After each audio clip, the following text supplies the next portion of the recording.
السلام عليكم ورحمة الله تعالى وبركاته.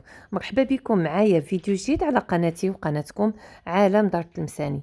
اليوم ان شاء الله غادي نشارك معكم الحامض مصير بجوج ديال الطرق. تبعوا معايا الخطوات باش نصوبوه في الدار بلا ما نشريوه.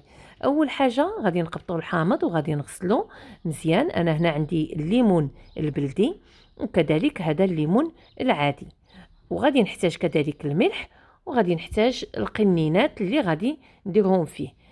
اول حاجه غادي ناخذ القنينه غادي نحطها بالقرب ديالي، وناخذ الليمون بعد ما قلت لكم غسلته مزيان غادي نقطعه على 4، نقسموه على 4 بلا ما نهبطوا بالسكين حتى لتحت، وغادي نعمرها مزيان بالملحه وكنجمعها وكنحطها في قلب القنينه.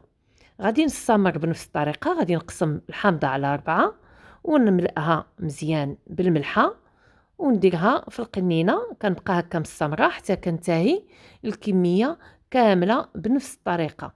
من بعد ما انتهيت غادي ندوز للطريقه الثانيه ديال الليمون العادي، غادي ندير له نفس الطريقه اللي درت في الحامض البلدي، حتى هو غادي ناخذه ونقسمه على 4 ما كنخليش السكين يهبط حتى لتحت، وكنملئو مزيان مزيان بالملحه. وغادي نجمع الحامضه ديالي وغادي نديرها في القنينه حتى نكمل الحامض اللي عندي كامل. من بعد ما انتهيت الحامض ودرت له معاكم كيف ما شفتوا بالملحه، دابا غادي نملأ هذوك القنينات بالماء حتى كنملأ القنينه حتى للفوق.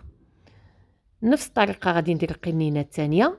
من بعد ما غادي نملأ ونغطيهم بالماء غادي نضيف لهم القليل من زيت النباتيه باش كنحافظ على هذا الحامض ديالي ما كيفسدش، يعني ما كنخليش الهواء يدخل لديك الحامض. يعني فاش كندير هذه الطريقه ديال الزيت من بعد ما كندير له الماء كنخليش الهواء يدخل لديك القلب الماء.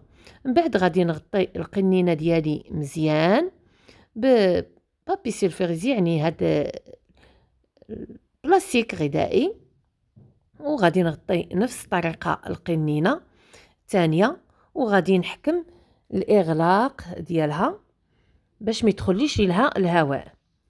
والطريقه اللي درت هذه الاولى معكم هكذا كيصدق الليمون عندي وخا يبقى لي مده طويله ما كيفسدش.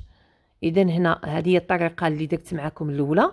والطريقه الثانيه غادي نضيف لها زيت الزيتون، غادي نملأ القنينه كامله بزيت الزيتون. يمكن لكم تضيفوا لها فصوص ديال الثوم او ورق الغار.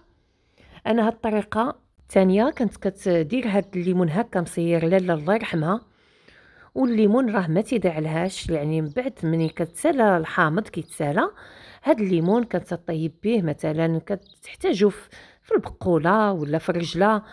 وكذلك هاد الزيت كنضيفو منه القليل فاش كنكون كنطيبو القناريه باللحم او القرنينه، يعني هاد الزيت ما كيضيعش. وهكذا هذه هي الطريقه الثانيه اللي درت معكم. يعني الطريقه الاولى المعتاده هي دي اللي درتها معكم الاولى، غير هو كنديروا شويه ديال الزيت من بعد ما كنديروا الماء باش ما كيدخلناش الهواء الحامض. وهكذا هاد جوج طرق تيبقى لي هاد الحامض يعني مده طويله وما تيفسدش. وهكذا غادي نكون شاركت معكم جوج طرق المعتمدين عندي في الحامض مصير. كنتمنى هذا الفيديو يكون نال الاعجاب ديالكم. وصلت معكم لاخر الفيديو، خليت لكم الراحه حتى الفيديو قادم ان شاء الله. مع السلامه.